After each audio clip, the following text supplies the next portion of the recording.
glowed. He hit the monster in the stomach. The guy looked at him in shock. The monster swung at him. He hit the knight. He flew back. The blue-haired man frowned and thought that this was no ordinary undead. It was definitely different from the ones he had seen in the valley. Many other monsters came out into the corridor. Xavier exhaled. He reached into his inner pocket.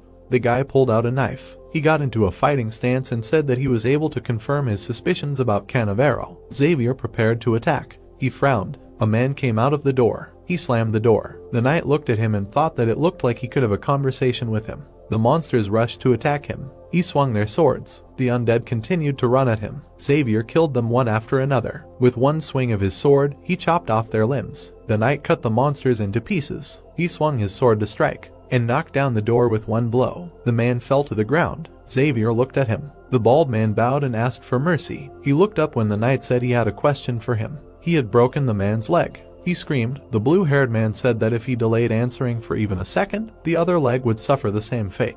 The guy frowned and asked what Canavero was doing in this place. He answered that he did not know all the details, he just did what he was told. Xavier raised his leg. The man screamed that he was simply hired as an undertaker.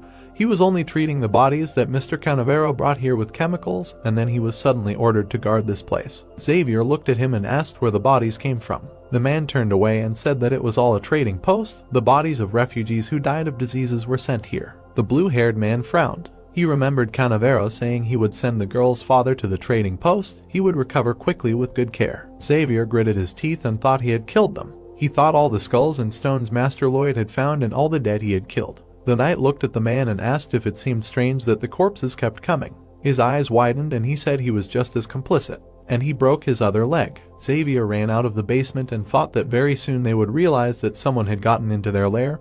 He had to report to Master Lloyd and then think of